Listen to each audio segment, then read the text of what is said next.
The 2025 wide receiver class is not as robust as 2024. Are NFL teams signaling that their stock is dropping? We're going to talk about this and more coming up next.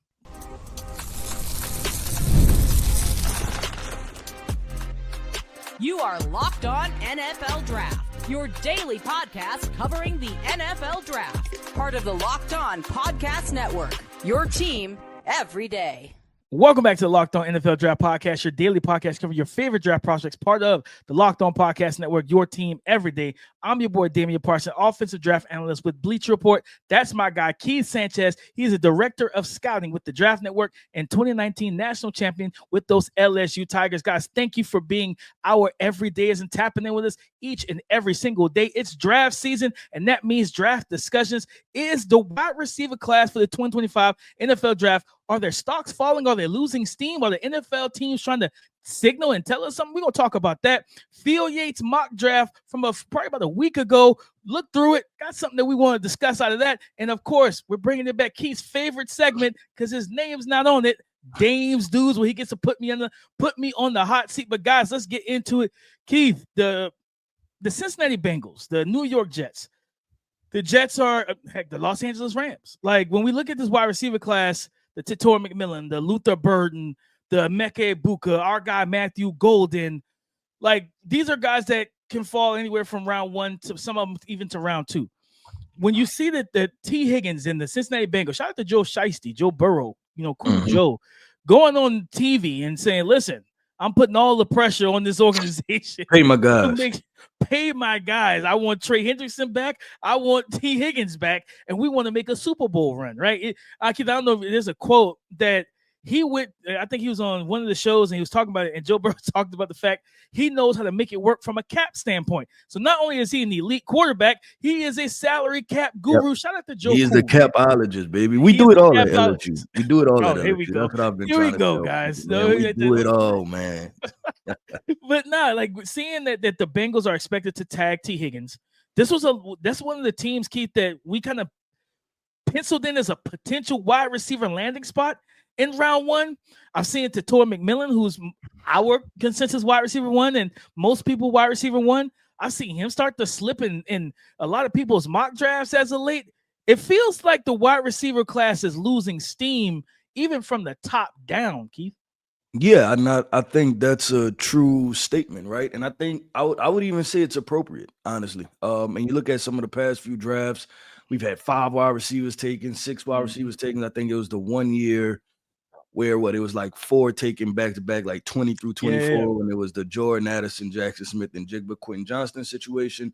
I look at it, and I think it's appropriate, DP, because I think there are probably 2 to 3 guys that's proven, right, but you're still trying to find slots for them.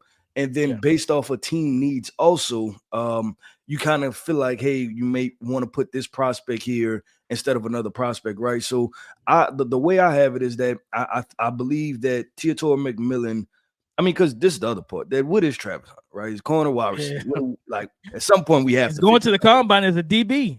Yeah. So he's going to the combine as a DB. So if you take him out of the defensive back, then it's Tetairoa McMillan, right? And then you probably next up you want to believe in Matthew Golden.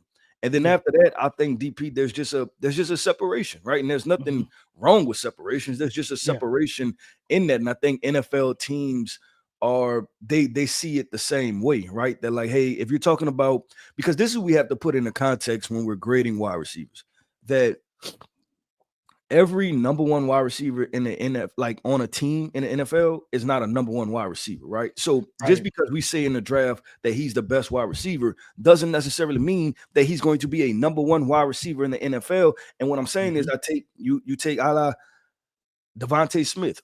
Really good wide receiver, right? I think he's really talented, but he's not the number 1 for Philadelphia, right? And we've seen that time year and year again where Jamison Williams was another really good wide receiver, right? But Amon-Ra St. Brown is the number 1. Jordan Addison, DP, we both talked about it the entire time. We kept saying, We like Jordan Addison a lot if he's playing the 2 role. If he's that 1.5 guy, he's in a really good spot. Mm-hmm. And that's the same exact thing. He's one of the best wide receivers in college, a great number 2. So I think that we have to start putting this in context because that's what NFL teams are doing. It's not just about drafting. It's about building a roster. I want to put together the best wide receiver core possible. So does this wide receiver translate to being a wide receiver 1 for me, a wide receiver 2, or a wide receiver 3? And then that's the answer you have to ask yourself. No, 100%. Even like, as much as, like I said, we're both high on Tetairoa McMillan. I think we both kind of agree that he could be a wide receiver 1 for a team. Yeah. Yep.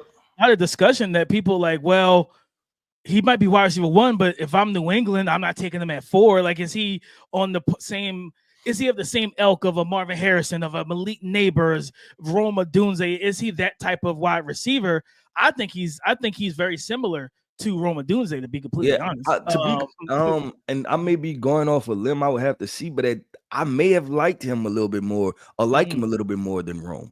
As far as just detailed route running and things like that, that's what I see from my perspective. No, 100%. And I think that's where it becomes, is like, okay, with like you said, there's a drop off, right? Like there's Tetairoa McMillan. We've like people who watch the film and starting to like Matthew Golden, he's getting pushed up. But then you got Emeka Egbuka teetering somewhere in the 20s, probably. Luther Burton III, like people are still high on him. Like we'll see where he falls and he lands and everything. But it's not. I mean, I don't think we might get 4 in round 1. I think it's probably a stronger chance we get 3 wide receivers in round 1. And it's kind of speaks to the class. This class is filled. I think we said this like months ago. This class is filled with 2s and 3s. You know what I mean? For the most part, this class is truly filled with 2s, 3s, and 4s. And you have 1 or 2 guys who like a Tetairoa McMillan, and depending on the offense, a Luther Burton can come in and be your wide receiver 1 if depends on where the point role of your offense. You know what I mean? And different things like that. Like when you look at Rashee Rice, 2 years ago, we saw him in Senior Bowl, we saw him at the combine, whatever. Like no one felt like he was going to be a wide receiver 1 like that. Then he gets to Kansas City. They put him in that power slot role, and they just pump him targets. They just pepper him with targets and create mismatches against linebackers. And lo and behold, he's wide receiver 1. So I think it's going to be like people are going to they're going to struggle with the value. And I think people are looking at it from the top 10, like, okay, where's the best fit for a Tetairoa McMillan, right? Yes, New England need playmakers, but is he that caliber of playmaker that you take at 4, right?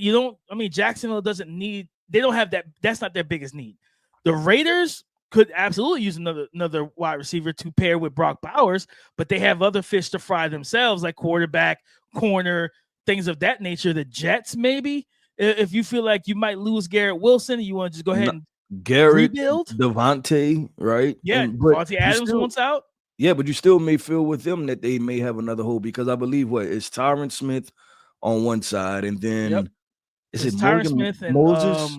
Morgan Moses and Olu. And Olu, I think, took over for Tyron, because I think Tyron might have gotten hurt or something again this year. You have to figure out that Morgan Moses situation, because he's getting older. So are you going to bring in another tackle, right? Like, so the problem is that even those teams that have wide receiver needs, they have multiple needs, right? So it can go either way. They could take a wide receiver. The Patriots could make an argument to say, hey, we want to take T-Mac at 4. But they could also make an argument to go ahead and take Will Campbell at 4, right? Like the same thing for the Jets. Trade down a little bit and try and take Will Campbell. Could be the same situation. They could take a wide receiver. They could also take Will Johnson at corner. They can take another edge rusher, right? Like, so I think that's the thing, is that there's no clear paths for wide receivers. Like, you knew, hey, the Giants could take a quarterback, but if they don't, Malik Neighbors. Arizona Cardinals, that had Marvin Harrison Jr. written all over it, because they already had Kyler Murray, right? Like, that was the next most important position that they had to address. To add to that too, it's a situation of the team. I think the Tee Higgins news,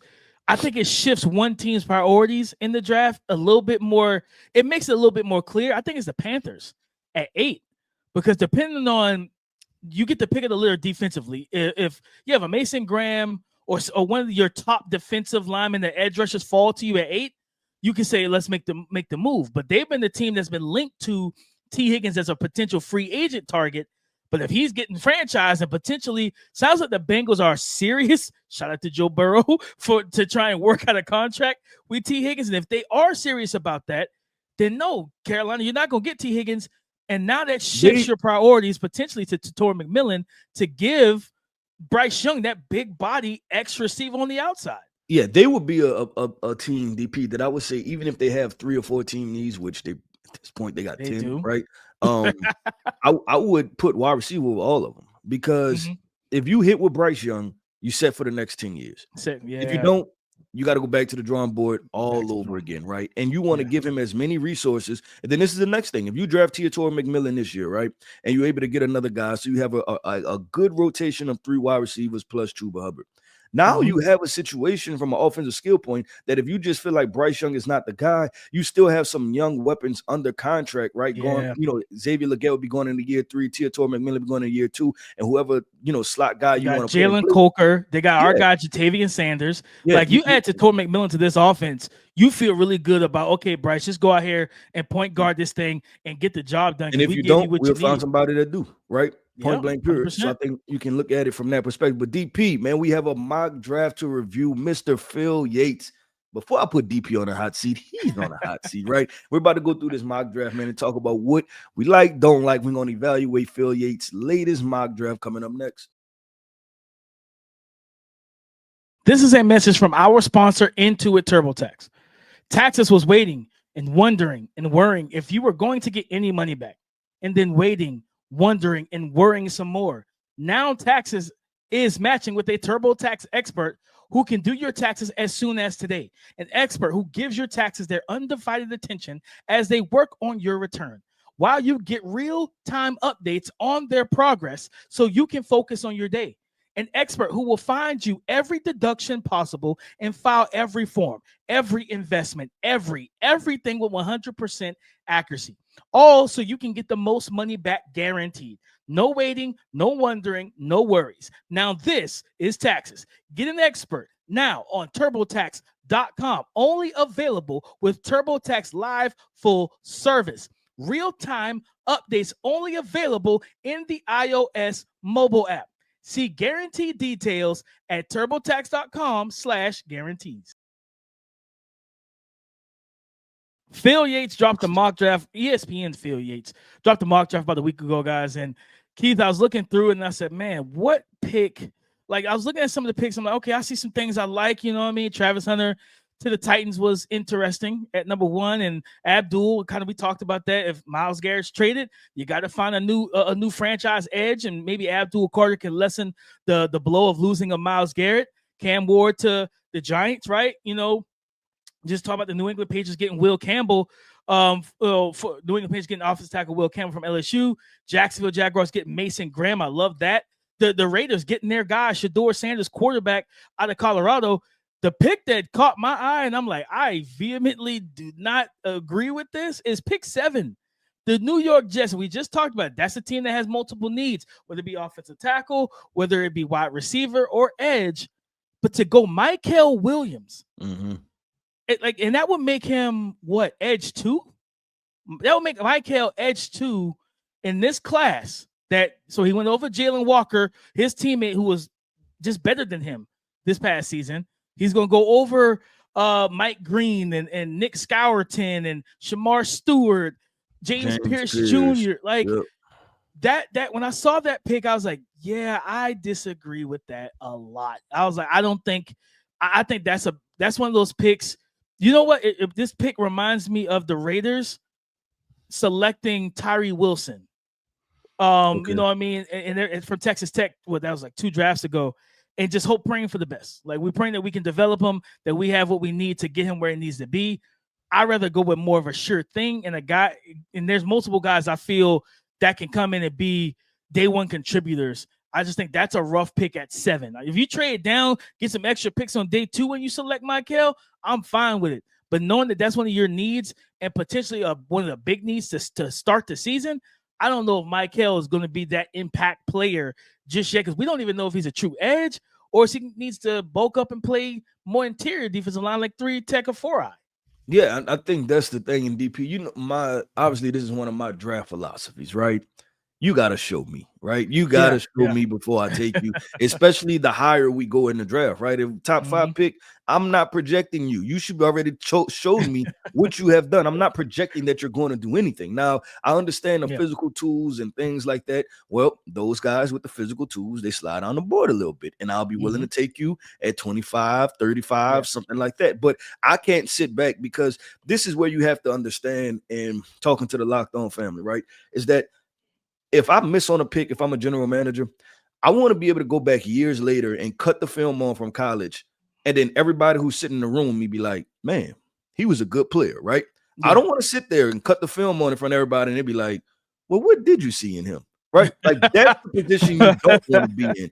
And so that's a difficult conversation. Yeah, and that's real though, right? That was just in my experiences at LSU. It's like, you better be able to show me what this guy can do. And so if you look at some of the misses, because you've even talked about you just talked about Tyree Wilson, right? But even I thought you were going with, before then, Cleveland Farrell, right? Oh, I forgot about that. And then you're betting on guys that, they can develop into something. And we've seen that even in the quarterback thing with the Trey Lances and the Zach Wilsons and the Blaine Gabbards and the Blake Bortles and you can keep on going on and on, to where it was like maybe these one-year wonder type of football players, right? Or guys that don't have a lot of play experience, or guys that have had physical tools that never done it before, that we like, what, we can, we'll try to figure it out. But that's the human nature, in my opinion, to want to take risks and gambles, right? Instead of taking the that's obvious route. The most popular cities in America, Keith. People like to take risks and put it all on the line. That's why Vegas is so popular. Yeah, like that's human nature, man. But you have to fight yourself to stay away from that.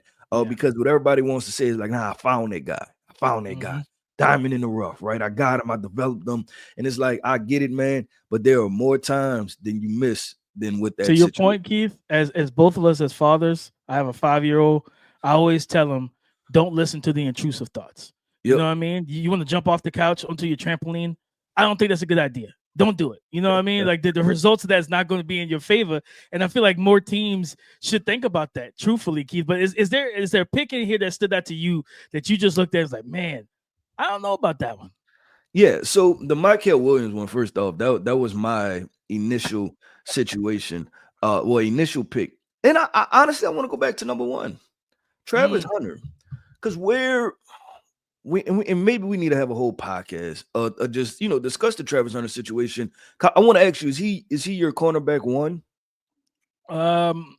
Is he? I know he's out of here. He's like 1B. He's like 1B with Will Johnson. It's okay.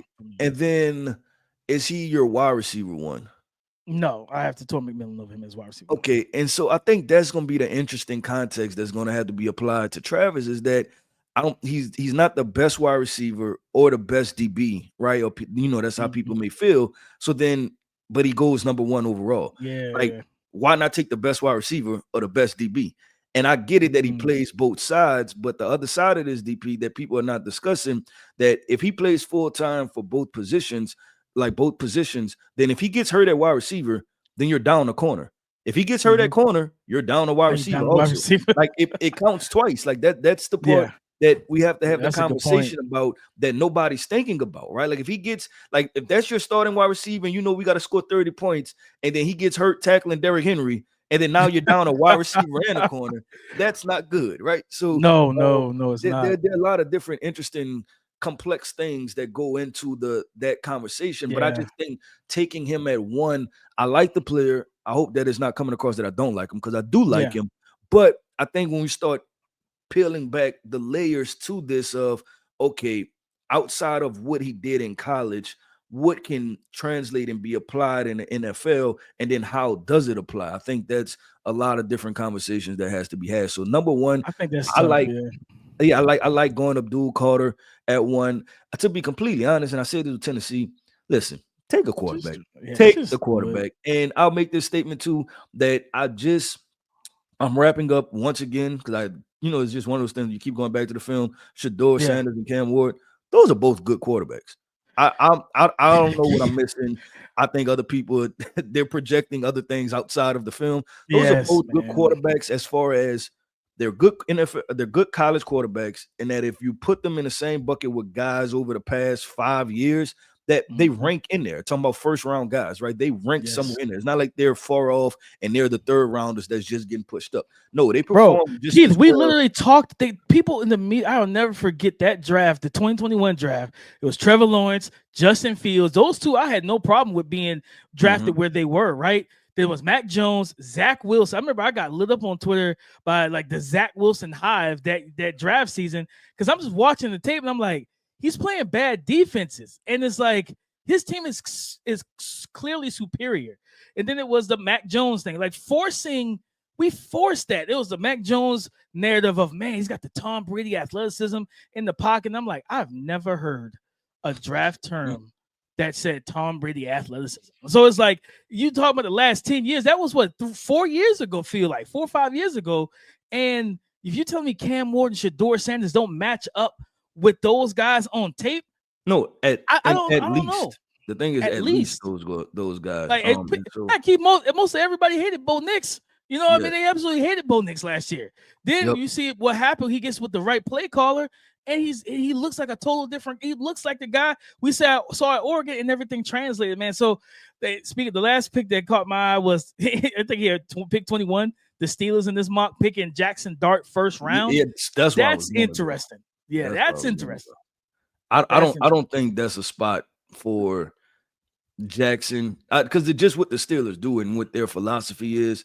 So I'm with you. I'm kind of out on that situation in totality. But DP, Dames Dudes is up next. Yes, I'm putting DP on the hot seat. We're going through some prospects. We're bringing back the classic segment, Dames Dudes. We're gonna have this conversation coming up next.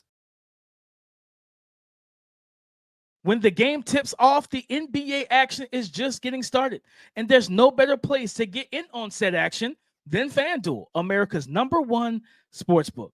With FanDuel, you can place live bets throughout the game, so even if you miss the opening tip-off or want to bet on a fourth quarter comeback, you can stay in the action. And if you're looking for a bigger payout, you can even combine your live bets into a same-game parlay. I love using FanDuel's live betting feature because it keeps every moment of the game exciting.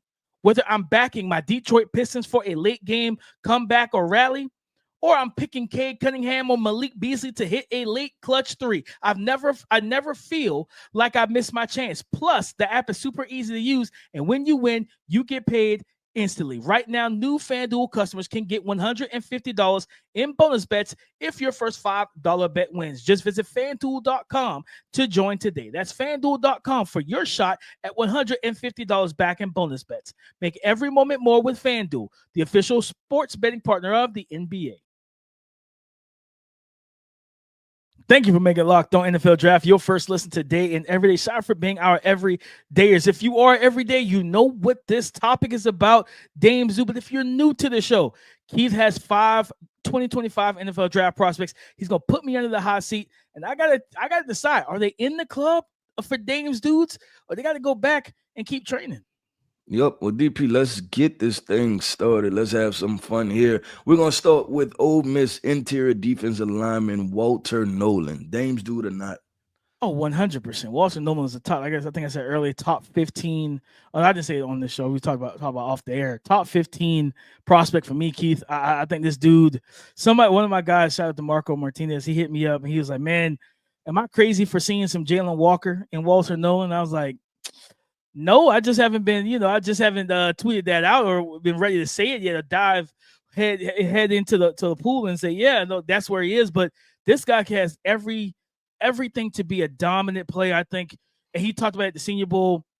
Like, if Keith, you watched him same way I did. Ole Miss played him out of position. He was playing a lot of 1, a lot of 0, and 2-eye. He said at the Senior Bowl, my best alignment is 3-tech or 4-eye. Being able to be a single gap penetrator. And I think when you get him, because he dealt with double teams and everything like that, that gravitational pull he had, like this dude could wreck games for that Ole Miss defensive line. Him and Princely, it was terror off the edge. And shout out to Jared Ivey as well, man, and JJ Pegues. Like, they had a really good defensive line. Walter Nolan, one of my favorite prospects in this class. Absolutely, he is a Dames dude. Yep. All right, let's keep this thing going, man. We're going with Texas tight end Gunnar Helm. Dames Dude or not? Oh, man. I wanted them to be, but Like I think I have a late third, early fourth for him. I wanted him to be in Mobile so I can kind of see the athleticism in person, see how he moved. You know what I mean? The way we saw with Harold Fannin and Elijah Arroyo and different guys like Jake Brenningstool. I want to see that from Gunnar Helm. He didn't show up, of course, college football playoffs dragging out deep into January. I get it. But I think he projects as Dalton Schultz. If you got a lot of talent around him, he can be that guy that works the middle of the field. But if you don't have a lot of talent and you draft him to be the volume tight end in your passing attack, I don't know if I like the result that will bring. So, excuse me. Shout out to Gunnar Helm. Solid player, but he's not a Dame's dude. Yep. Okay, cool. Let's keep going. Quarterback from Louisville, Tyler Shaw. Yeah, it's one of those two. For Tyler, I want to say, I can't say maybe. It's a yes or no. I ain't gonna straddle the fence in this situation. I'm gonna say yes. Tyler Shuck is a Dame's dude. He's got some he popped at the Senior Bowl for me. Then I turned on the tape. He's got some impressive throws on tape. You know what I mean? Like the arm talent's real. He's got like that. How we talk about with Cam Ward and all those guys being able to make plays out of structure. He's got a couple throws where he's moving to the left. He's just dropping dimes back in the middle of the field to his right in the red zone and different things like that. Like he knows how to throw with velocity when he needs to, throw with touch when he needs to. Good mechanics overall. Yeah, I like him, Keith. I'm not gonna say I like him. How I think I've seen people say put him in the first round. I'm not saying that, but like day 2, third round. Yeah, I can see it. I'm gonna be honest. I like him a little bit. I like him more than I like Quinn Ewers. Yeah, DP. I'm all in on Tyler Shaw. We never had this conversation. Okay. I like him. I like him. I dove into him after the Senior Bowl because I was walking past him because at post practice, he was still throwing a couple routes with a couple wide receivers, right? And I'm like, it's a pretty big kid, right? Like okay. He's like 6'5", I think. Yeah, yep. Every bit of 6'5", 230 pounds. And then I was watching him throw, and I'm like, okay, he could rip it a little bit. Then I got into the film, DP. He's athletic. He can move. Mm-hmm. This guy can run. I'm like, okay, this is a check mark. Then I watched, was it the Notre Dame game? I can't remember. It was like 2 back-to-back games. Yeah. Where I seen some very impressive throws. I'm talking about pushing the ball down the field, back shoulder throws. A couple throws where he had to throw off his back foot, but dropped it into the bucket to the wide receiver. I seen him throw across the middle. I seen him, kind of high low, a couple of defenders. I'm like, this guy has some talent here. The combination of him, Will Howard, Jalen Milroe, I think that this is actually better situation of those guys' tools and traits. Yeah. I'm maybe more willing to buy in to because they've played a lot of football than a lot of people. I think he's like 26. He's like 26 years old, so he's played a lot of ball. Yeah, and the thing is, people are like, oh, he's old. I don't care because the quarterbacks are protected. Like that doesn't matter. And he has tools. Like if you old, like it's different when you like a Dylan Gabriel. If you like 26, you short, your arm talent isn't great. Yeah, then that's what. Like, and that's physical limitations that's still not attached to age, right? Like like because most of us stop growing when we pass 21 anyway, right? Correct. So the thing is, whether he's 22 or 25, right? That's probably about his height. But I looked at Tyler Shaw, DP, and I like him a lot. I'm in on him, and I think you put him in the right system and right situation. You have a starting quarterback, and he tweeted out he's going to be thrown at the combine, so I'm looking forward to that. Nah, that's going to be exciting. I definitely want to see that. So I was trying to see which way you was going to go with this because I'm like, this might be a situation where we part ways, big dog. But I like Tyler Shaw. He might end up. I have to like those. Obviously, I have Cam and Shador, but when we get into the Will Howard, which was another guy that, I've said I like. Yeah. Will Howard, Jalen Milroe, Tyler Shaw. I have to figure out how I'm going to rank that 3 through 5. But that's probably my next batch of quarterbacks. DP, let's keep going, man. Michigan edge rusher Josiah Stewart. Where you at with him? He's not a Dame's dude for me. I shout out to him. He, neck of the woods, Coastal Carolina, transferred to Michigan. He's a solid player, but I think he's solely a DPR. I think he's like 6'1", maybe like 255, 260, maybe. But it's that he's got that low center of gravity. Like I think when I watched Ariante Ersary, he gave Ariante issues because Ariante is 6'6". And so it's like that height advantage was in his favor because he wins the leverage battle. But I just don't see. I don't know if he's going to I don't think he's going to be a 3-down guy. I don't know how much he actually plays in the NFL. And I think he was in Mobile, but I don't remember him being in Mobile like that. I don't remember him like he didn't flash. making He a didn't flash. no, Yep. they didn't I feel the flash at same all. way. So nah, he's not a Dames dude, unfortunately. I wanted him to be. I wanted to root for him, especially as a Coastal Carolina kid. Wife's that's my wife's college. She's an alum, but couldn't do it this time. Yeah, no, I'm with you on that. I like him as a DPR, and I look at him more as especially in this edge rush class. Yeah. I give him probably more of a late third and the fourth roundish type of. That's where I would take him, right? Yeah. That's where I would take him. But DP. let's wrap this thing up with Mr. Miami wide receiver Xavier Restrepo. Dames dude or not? Yeah, he's a Dames dude. I like Restrepo, man. Like, he had a solid week in Mobile. He didn't stand out. Yeah, the way I want to wanted put him that to. in context of, what I think he is. Like, if we had to kind of like these prototype wide receivers, right? Slot wide receivers. I think he's more, and what I'm saying is he could be a very good player, but I think he's closer to Wes Welker and Danny Edelman than what we potentially seen from Ladd McConkey and the Tank Dells, and you know what I'm saying, like those type of guys. Like, that's funny that you mentioned that kid. That's literally my comp from is Danny Amendola. Yeah, with the Patriots. Yep, he's one of those guys. He's more those guys, right? That's really going to operate in the slot, but a very good football player. But expecting like the Ladd, I don't know if I'm gonna get Ladd McConkey type results because there was a different level of twitchiness that Ladd had, last year at the Senior Bowl, and Tank Dell and those guys that can, do different things. But I like Xavier Restrepo also. So me too.